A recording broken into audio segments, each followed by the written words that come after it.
Saludos, buscadores del misterio, y gracias por asistir a granmisterio.org. Como sabréis, el tiempo siempre engulle muchas historias y hace que nos replanteemos, cuando investigamos sobre fenómenos ovni o todo este mundo dentro de lo desconocido, que en esas historias que el tiempo se ha tragado existen muchas claves que nos pueden ayudar a resolver, o no resolver, sino acercarnos un poco a la posible realidad que está oculta en la sociedad.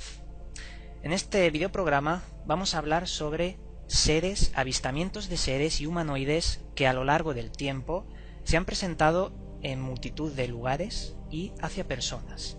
Y vamos a intentar clasificar estos seres en varios tipos para poder después hacer un análisis y poder profundizar mucho sobre temas y teorías dentro de estos humanoides. Para ello contamos con nuestro amigo David Parcerisa. ¿Qué tal estás, David? Hola Iván, aquí estamos. Pues nada, hoy muy ilusionado de colaborar contigo porque vamos a tratar un tema que me parece que realmente vale la pena. Pues sí, hoy tenemos un tema bastante fuerte, porque podemos arrojar bastantes datos a personas que se hayan encontrado con estos seres o cosas parecidas y se lo hayan callado, porque es un factor muy común de estas personas, callarse estos avistamientos. Cuando hablamos de este tema, tenemos un problema, y el problema es que la sociedad parece ser que se le ha inculcado a la mayoría de la sociedad la idea de estos seres como el típico gris. Han asociado a los humanoides, a los extraterrestres, con la idea de estos seres de 1,20 m que salen en las películas de Hollywood con grandes ojos oblicuos y bastante cabezones. Podríamos decir que esa visión no se corresponde para nada con la realidad de los avistamientos de estos humanoides. David, ¿qué opinas al respecto? ¿Crees que hay muchos casos que para nada se parecen a estos grises? Bueno, en el catálogo mundial de casos de aterrizajes, encontraríamos hasta casi 1000 tipos de morfologías diferentes, de entidades, de humanoides. Lo que pasa es que muchas de ellas son tan variadas, tan, digamos, en contra de las leyes de la biología que conocemos, que incluso podríamos estar hablando de seres que no son ni siquiera antropomórficos. Yo recuerdo un caso en Francia, pues de unos niños que se toparon con una criatura parecida a un terrón de azúcar. Fíjate, completamente pues, como un cuadrado. Y que se apoyaba por uno de sus ángulos. Entonces uno de los niños le tiró una piedra y parece que recibió como una especie de fuerza invisible que lo echó para atrás. Entonces, bueno, hay una serie de casos de aterrizajes que son realmente desconcertantes, porque, como digo, estos seres, esta especie de criaturas que ni siquiera a veces son humanoides, repito, no sé hasta qué punto se pueden considerar extraterrestres. No sé si estarás de acuerdo conmigo, que a lo mejor estamos hablando de criaturas de otros mundos, de otros estadios de la realidad que quizás se solapan. Eso sería la teoría de las cuerdas, ¿no? Que la física cuántica ha empezado ahora a vislumbrar que vivimos en multiuniversos, ¿no? Entonces, claro, el hecho de que cuando aparecen estos seres vayan siempre acompañados con un artefacto, con un aparato volador, y que suelen siempre descender de este, eso siempre lleva a prejuzgar al investigador, al que estudia el caso de que son extraterrestres que vienen de otros planetas, pero quizás simplemente son vehículos para desplazarse, pero no tienen por qué venir, no tienen por qué tener su origen en el universo conocido por nosotros. Claro, podríamos estar hablando, como bien has dicho, de otras dimensiones solapadas con la nuestra y que estos seres tengan algún tipo de mecanismo, que puede ser un aparato, para poder cruzar estas dimensiones. Muchas veces miramos al exterior, al cielo, pero también podrían ser intraterrestres. O sea que cuando algo no lo podemos conocer, solo podemos teorizarlo. Y por teorías podemos estar hablando muchas y muchas horas. Me gustaría comentarte un caso que seguro que conoces, hemos estado hablando antes y me has dicho que es uno de los casos más interesantes, el caso Petare, en Venezuela. Corría el año 1954, cuando unos transportistas de noche estaban descargando la mercancía como cualquier otra noche. y de repente una extraña esfera, muy luminosa, se posicionó en la carretera enfrente de ellos. Lo que hicieron, la reacción de estos transportistas no fue para nada normal. Se abalanzaron contra unos extraños seres que salieron de esta esfera, que los relatan como seres muy peludos, con una especie de casco muy llamativo. Se abalanzaron contra ellos, intentaron cogerlo para llevarlo a la camioneta y llevárselo, pero se dieron cuenta de que este ser era muy pesado y tenía también una enorme fuerza que les empujó. Después de esto, uno de los transportistas decidió pasar a palabras mayores y cogió un machete. Intentó clavárselo, pero se dio también cuenta de que tenía una piel como si fuera una armadura, estaba endurecida, era impenetrable. Después de esto salió un segundo ser por el bosque, por el caminito de tierra que estaba al lado de esta carretera, y portaba en su mano un saco de tierra, así lo relatan ellos. Lo que pasó posteriormente fue que estos seres cogieron un tubo de luz, les apuntaron y quedaron inmóviles hasta que estos seres se marcharon otra vez. Parece ser que estos seres no querían hacerles daño a estas personas, porque si no, no podemos explicarlo. ¿Qué nos podrías contar de este caso? Bueno, ahí yo he encontrado hasta 3 versiones diferentes. Ahora, hace poco, un amigo me contó que había conseguido acceder a, digamos, al informe original que se realizó con detalles. Lo que pasa es que, claro, ha pasado este caso por demasiados filtros. El año creo que era 54, puede ser. 54, claro, que fue el año de la oleada OVNI que tuvo lugar especialmente en Francia. En Francia fue brutal ese año. Fue el año de los humanoides y de los aterrizajes, ¿no? Casi a diario en la zona de Francia se recibían visitas, se recibían llamadas de gente muy asustada que bueno, documentaba que aterrizaban naves de las que descendían estos seres, ¿no? Entonces, este caso de Petare, como digo, hay varias versiones diferentes. Yo he llegado a ver hasta 3. Hay una segunda versión que dice que el acompañante del protagonista principal de los hechos, que se llamaba Gustavo González, de origen cubano, al poco rato de contemplar cómo esa esfera estaba en mitad de la carretera, salió huyendo de la camioneta, se fue corriendo.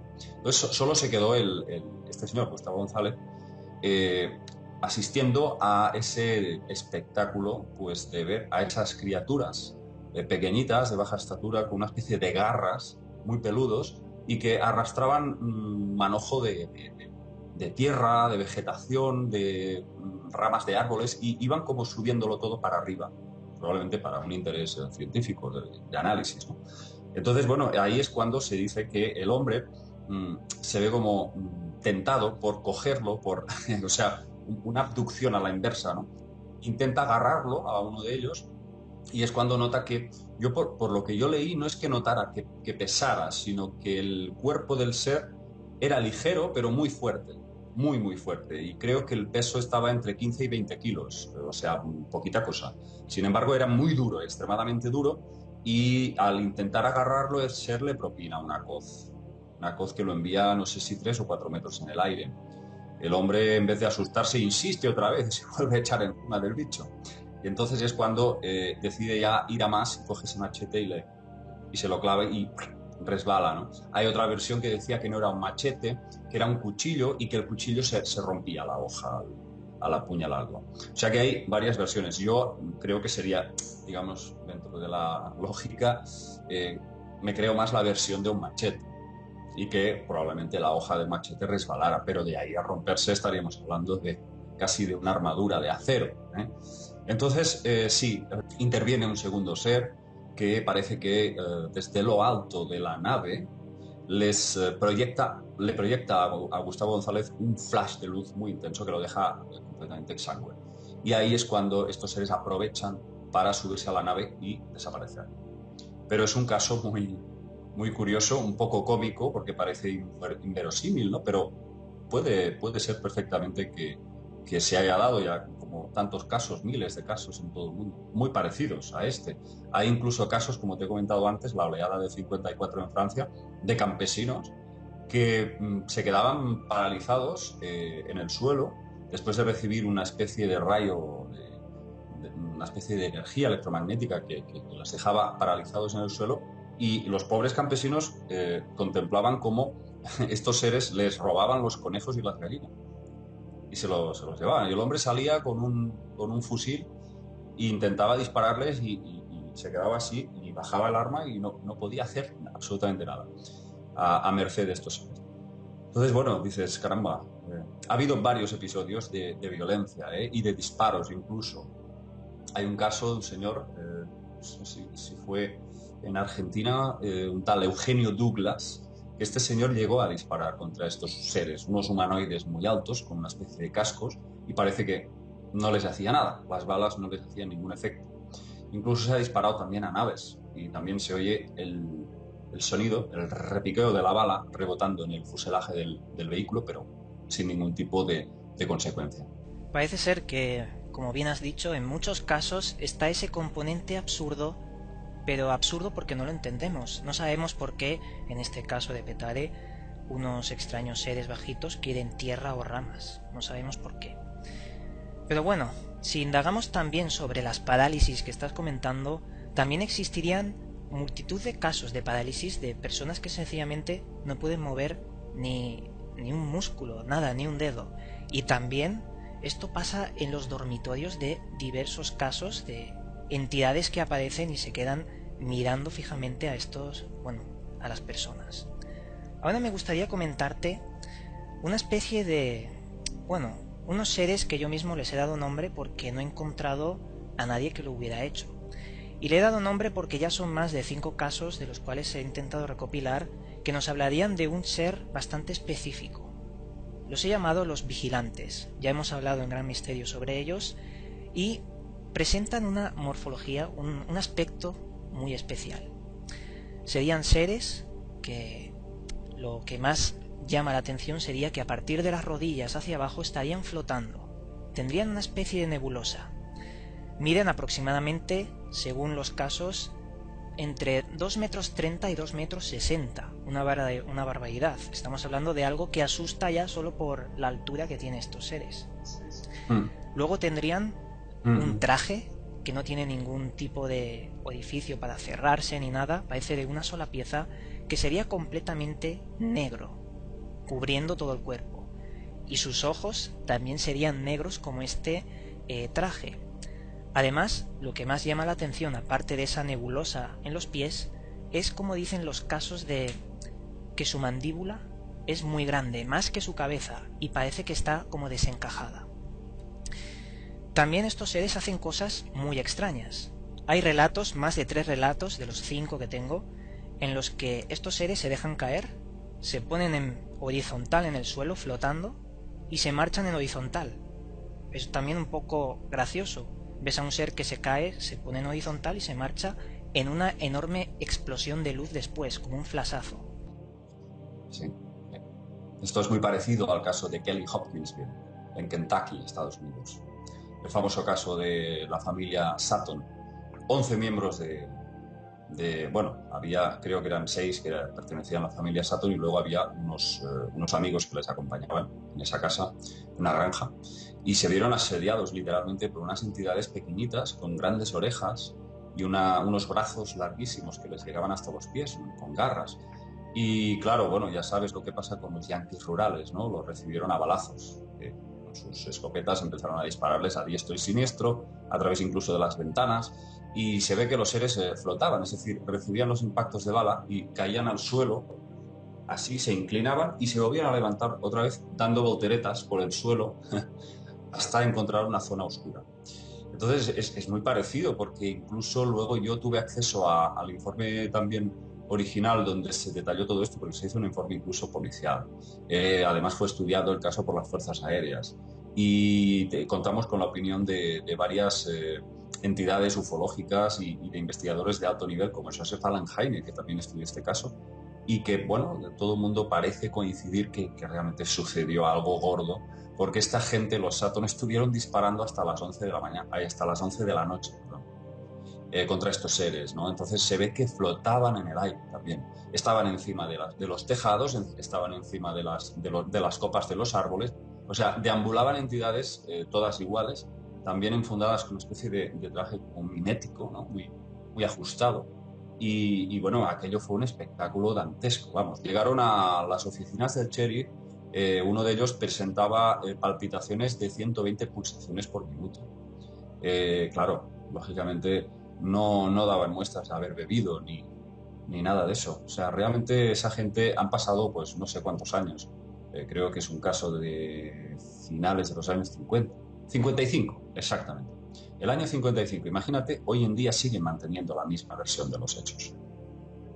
Pues esa extraña ley de física que tienen estos seres que acabas de comentar, cuando les disparan y parecen rebotar, me da que pensar sobre algún tipo de energía de antigravedad, algo que les hace levitar o les protege ante nuestras armas.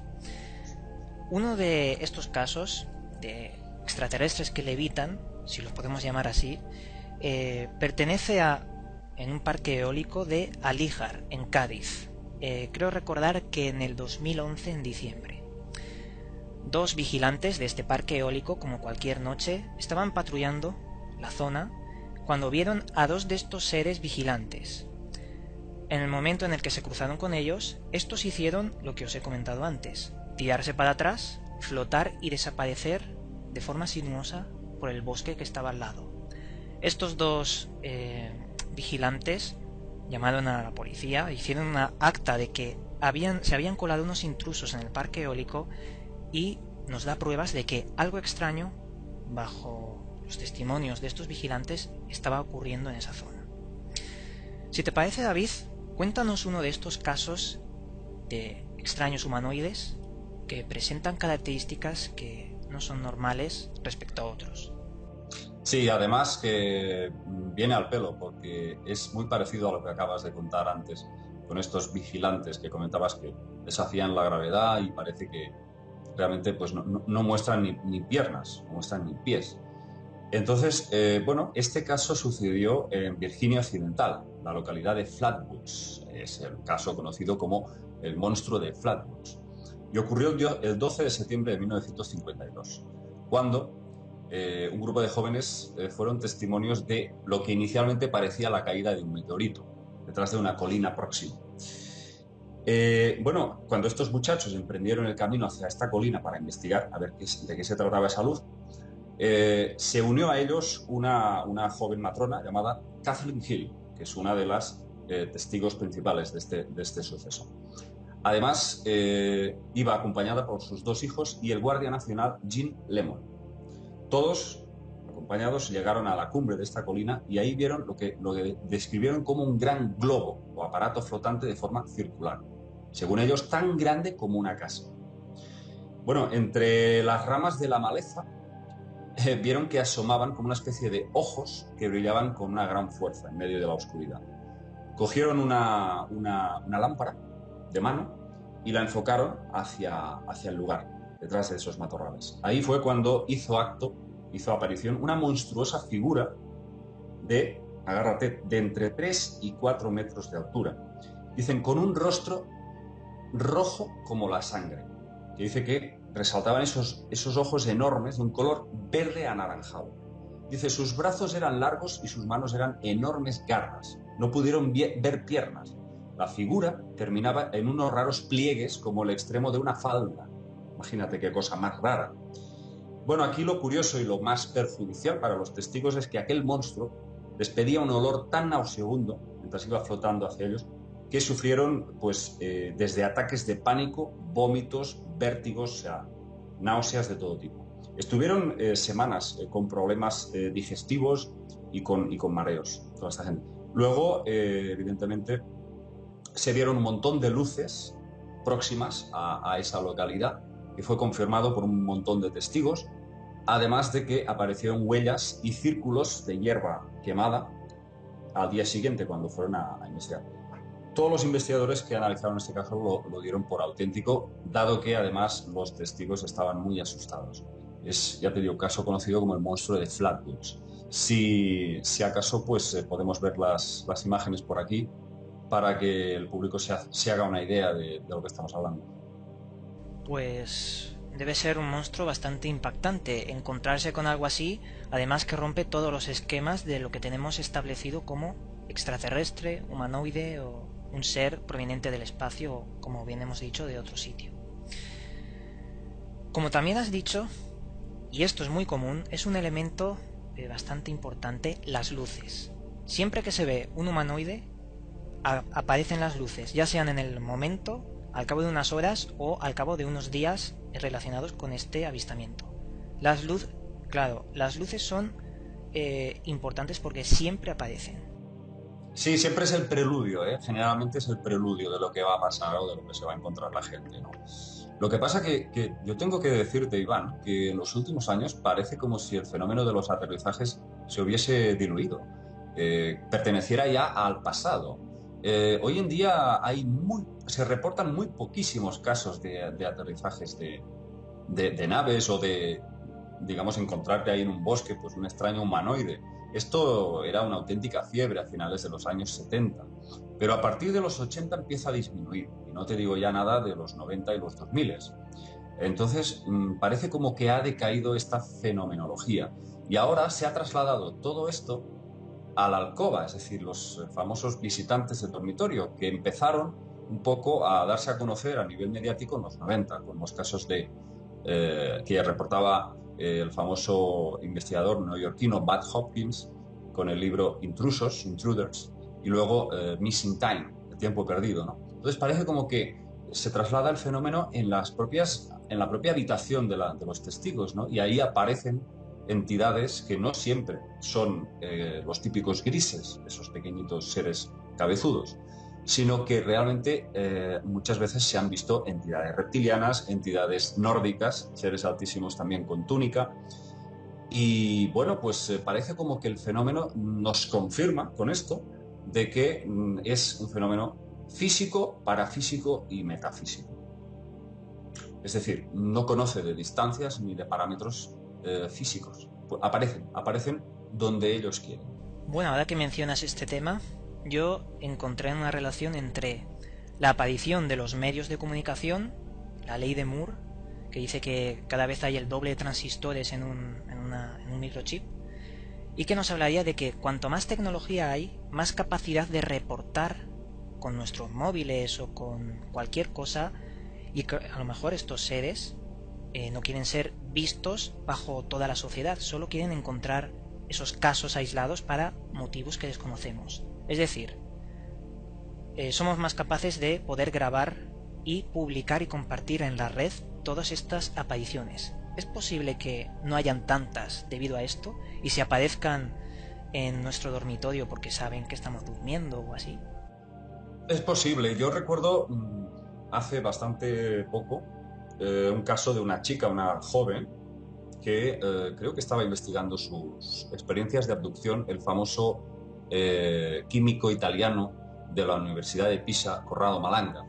Muy famoso este señor porque lleva más de 20 años estudiando los casos de abducción y además con unas teorías bastante revolucionarias sobre el tema. Entonces, esa chica parece que una noche determinada, cuando sintió que algo iba a pasar en su habitación, cogió su móvil y grabó nada más y nada menos que una especie de portal dimensional mientras estaba haciendo aparición en su misma habitación. Y todo esto pues se puede ver, es decir, todo esto está ahí. Entonces sí, a ese nivel, vale, es posible que quizás hayan reducido hasta cierto punto algunas apariciones, pero ten en cuenta una cosa, si a ellos les interesa no se va a grabar nada, porque ellos son capaces de interferir en los mecanismos electrónicos y pueden bloquearlos perfectamente sin que aparezca nada. Y por otro lado, ya si quieren, ni siquiera vas a poder agarrar el móvil ni la cámara, porque te van a paralizar de arriba abajo. Con lo cual, estamos hablando de un psiquismo que, desde luego, pues es tener ya una carta en la manga. Pues sí, porque como has mencionado, hay muchos casos de o motores de coches que se apagan, o aparatos que tienen interferencias, radios que emiten zumbidos extraños, o ahora con la época de las tablets que dejan de funcionar, y muy cerca de crop circles también, pero eso ya es de desviarse del tema. Ahora me gustaría contarte un caso de aparición de humanoides ocurrido en el año 78, creo recordar. Este caso viene en una localidad cercana a Zaragoza, en Burgo de Ebro. Y como protagonista tenemos a un humilde campesino llamado Baltasar Cabredo. Este hombre iba como cualquier día, a plena luz del día, esto hay que indicarlo, hacia su granja que estaba cerca de Burgo de Ebro. Iba con su mobilet, atravesaba su campo y un día vio a 3 enormes figuras bajo el sol, que esto también es importante, no todos los casos se producen en la noche. Unas figuras muy altas, más de 2,30 metros también, pero emitían un resplandor fulgurante muy luminoso. Estas criaturas le daban la espalda al hombre. También dice que tenían una especie de tela, como una túnica muy liviana, que les envolvía a los 3. Dio un parpadeo y estos 3 seres ya no estaban en escena, se habían esfumado. Al día siguiente, el señor Cabredo volvió con su mobilet a su granja y notó que algo no iba bien, porque sus animales, que estaban dentro del corral, estaban como gritando, como si estuvieran agonizando. Entonces el señor Cabredo cogió una piedra con la mano por si había entrado algún lobo o algún animal salvaje, y decidió, antes de entrar al corral, mirar por un orificio del corral, porque tenía tablas de madera. Miró por ese agujero y vio como estos animales estaban amontonando en una esquina del corral, ahogándose y asfixiándose por el montón de estos animales, y de repente estaban agachados los seres del día pasado. Estaban como esperando a este señor, surgieron y le dieron un susto de muerte. Este hombre se fue atemorizado, cogió su mobilet y se fue rapidísimo a su casa, contó lo que había pasado y enseguida llamaron a varias personas y fueron a ver si lo que había dicho era verdad, y lo que encontraron fue únicamente a los animales amontonados, asfixiados. ¿Qué opinas de este caso? Pues impresionante, no conocía este caso, me ha impactado. Hombre, pues desde luego si los animales estaban muertos y se pudo determinar que fue por asfixia, pues una de dos: o se alimentaban del dolor de esas bestias, que es probable, porque ya se hacía antaño. Tú ya sabes la Biblia, todos los relatos que yo pues he investigado en profundidad, tú conoces que estos seres siempre estaban interesados en absorber la energía, ¿no? La energía del sufrimiento y de la angustia. Entonces es probable que estuviera eso detrás. Un dato importante es que también estos animales también tenían heridas extrañas, pequeños orificios. Ah, ¿y se estudió si les habían extraído sangre? De eso ya lo desconozco. Pues es muy probable, porque eso entraría ya en lo que es el tema de las mutilaciones de ganado. Que hay una investigadora norteamericana muy muy buena, que es Linda Moulton Howe. Linda Howe. Esta señora que conoció personalmente a mi amigo Rivera, Antonio Rivera, gran escritor del misterio, pues a mí me había contado que esta señora había recopilado miles de casos de mutilación de ganado, y siempre presentaban estas incisiones, estos pequeños orificios, las orejas cortadas, amputadas, los ojos también vaciados, muchas veces estaba la cara, solamente quedaba el hueso. Otras veces incluso vacas que estaban embarazadas, preñadas, se habían extraído todo, se habían vaciado todo. A veces es como que estos seres tienen una tecnología láser, porque han hecho unas incisiones que desde luego no pueden ser hechas manualmente. Tiene que ser algo pues muy parecido al láser. ¿Quién desplaza un equipo tecnológico a ese lugar, a esas zonas, a esas horas, sin ser descubiertos? Sin hacer ruido? Los animales suelen reaccionar generalmente, pero no. En estos casos, las vacas, el ganado, está paralizado. Es como que se hubiesen dejado hacer eso. E incluso se han hecho autopsias, se han estudiado muchos casos en que parece que el animal incluso estaba vivo. Se le realizó estas extracciones tan brutales mientras estaba vivo. Entonces, ¿de qué estamos hablando? ¿Cómo consiguen eso? Paralizar a ese animal de esa forma, ¿no? Es realmente intrigante. Y este caso, pues, aunque parece que hubo gritos de agonía de esos animales, pues a mí no se me ocurre otra cosa que pensar que hubo algo de esto. Probablemente les sacaron la sangre y parece que hay entidades, hay seres que de alguna forma les interesa recaptar material biológico, sobre todo a nivel glandular. Parece que hay una serie de informes en Estados Unidos que hablan, por ejemplo, el informe de Matrix, mucho antes de que saliera la película Matrix, ya existía este famoso informe Matrix, en donde parece que se explicaba que había pues, organismos gubernamentales que habían pactado en secreto con varias razas alienígenas, entre ellas los grises. Y parece que estos grises, o este subgrupo de entidades, al haber sufrido una especie de radiaciones en su mundo de origen, tendrían atrofiado el sistema digestivo, con lo cual su única forma de alimentarse era por absorción cutánea, por la piel, esparciéndose una especie de sopa celular, una sopa de tejidos glandulares que se esparcían por la piel y la absorbían por vía cutánea. Esto aparecía creo recordar, en el informe Matrix, pero hay más, hay mucho más. Entonces, parece que para algo lo necesitan este tipo de tejidos animales, ¿no? Exacto, y es un factor que estaría presente en muchos casos, no solo en este. Si quieres, para terminar, cuéntanos un último caso, un último avistamiento de estos humanoides, que por ahora tenemos clasificados en entes muy luminosos, entes muy oscuros, entes pequeñitos y bastante peludos, o monstruosos con un gran hedor y, bueno, entre muchos otros. Sí. Sí, va muy acompañado en muchos casos de ese extraño hedor que muchas veces es definido como olor a azufre, un olor a azufre muy fuerte. Y suele causar generalmente problemas digestivos, náuseas, vómitos, todo tipo de reacciones.